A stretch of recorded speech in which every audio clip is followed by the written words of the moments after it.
Year 2257. Due to their own mistakes, humans lost Earth. It is no longer habitable. That's why humans were sent to the moon, hoping to save the colony there. But the moon is plagued by deadly storms, and the plan failed. However, some humans still remain working in mining to gather resources for another planet, Omega, where the rest of humanity has relocated.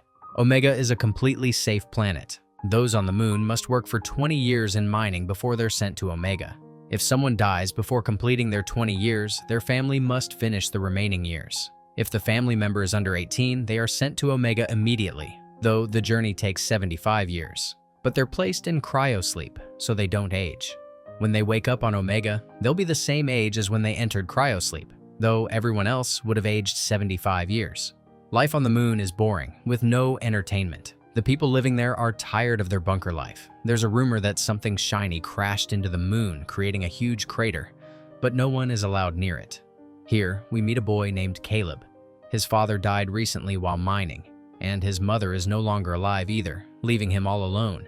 Since Caleb is under 18, preparations are being made to send him to Omega. But Caleb doesn't want to go. His friends are on the moon, and he wants to stay with them. Caleb and his friends plan to steal a rover to escape, but their attempt sets off an alarm, and they fail. Caleb carries a capsule that his father left for him, which he found in his father's ashes. His father had told him about something that crashed into the moon on the other side, a place where no one is allowed to go. His father believed Caleb should go there, and now Caleb is determined to do just that. An officer calls Caleb in and informs him that a meteor shower is set to begin tomorrow. Once it's over, Caleb will be sent to Omega. Although Omega is said to be a happy place, Caleb's happiness lies with his friends. Caleb used to climb to the top of a tower with his father, who always told him never to be afraid of anything. Once again, Caleb goes to the tower with his friends. His friend Dylan knows that Caleb's father always wanted Caleb to visit the place where the shiny object crashed. He convinces Caleb they should fulfill his father's wish before Caleb leaves in 3 days. They look at a map to plan their journey, but realize it won't be easy. They'll need codes to open doors, and they'll also need supplies and a rover, which they failed to steal earlier. Dylan suggests that a girl named Edison might help. She recently arrived from Earth, and her father is a scientist. Dylan convinces her to help by explaining Caleb's situation and his father's wish. Edison agrees to help, but only if she can come with them. They head to the rover and disconnect the alarm, taking control of it. With Edison's help, they open the doors and Dylan drives, as he's the only one who knows how. For the first time, they step out of the mining area and onto the moon's surface. They're excited, but they must return before the meteor storm begins, as it would lock down the entire base. Edison, the scientist's daughter, isn't fully aware of the harsh reality of life on the moon. She believes that after 20 years of work, everyone will be sent to Omega. Dylan explains that mining is risky, and many people die before completing their 20 years. In such cases, their families must finish their remaining years, making it a trap that's hard to escape. Hearing this, Edison is shocked. They all decide to leave the rover and explore the moon's surface, putting on their suits. Edison's suit is the most advanced. As they jump around due to the low gravity, they enjoy themselves, though Edison warns them to be careful. She gazes at Earth, her home, and becomes emotional. Caleb and his friends use oxygen cylinders to make high jumps, but when the youngest member of the group tries, his rope snaps and he drifts away uncontrollably. They manage to rescue him, but in the process, they waste a lot of oxygen. Now, they don't have enough to reach their destination. Caleb remembers hearing about an outpost where they can find oxygen, but one of the kids is scared because he's heard there are ghosts there. With no other option, they continue their journey and reach the outpost, where they encounter strange shapes in the darkness that frighten them. But when they turn on the lights, they realize these are just models of houses, part of an abandoned project to build a moon colony that failed due to the dangerous meteor showers. Inside, they take off their suits as there's oxygen and find some food. They decide to stay there for the night. As they talk, Edison shares her story.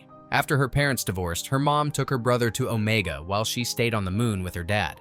Caleb and Edison continue talking. Caleb says that after his mom died, Dylan became his best friend, but now he has to leave due to the rules. He asks Edison to take care of Dylan after he's gone, as Dylan has no one else. Edison promises to look after him.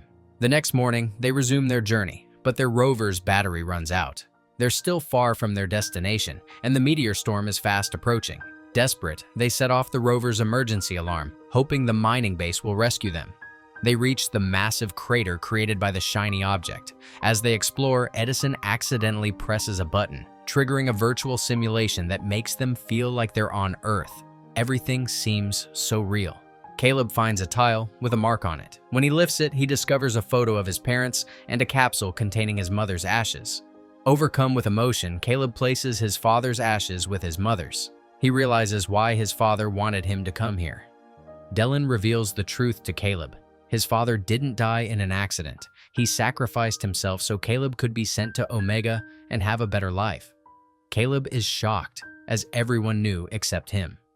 Just then, one of their friends falls ill, and they rush back to the rover. But before they can get there, the meteor storm begins and they scatter in panic. Edison gets separated, but Caleb and Dylan find her. Dylan's helmet cracks, causing him to lose consciousness. They repair it, but the rover's glass also shatters due to the storm, so they must keep their helmets on. Their oxygen is running out, and they realize these are their last moments. Comforted by the fact that they are together, they all slowly pass out. Caleb wakes up later, not on the moon, but on Omega. 75 years have passed. He has traveled all this time, still thinking of his friends. A nurse gives him a device with messages from them. Listening to the messages, he learns that one friend started a baseball team, fulfilling his dream. Edison led a strike to improve the lives of the miners and married Dylan. They had children and grandchildren, as many years had passed on the moon. Another friend became an administrator. Caleb is happy to hear these stories. A family adopts him, just as he was told. Omega is a beautiful, thriving planet, reminiscent of Earth before humans destroyed it. Caleb searches for Edison's brother, who is still young due to his 75-year journey, just like Caleb. He tells him all about Edison and her life, and that's where the story ends. We hope you enjoyed this tale.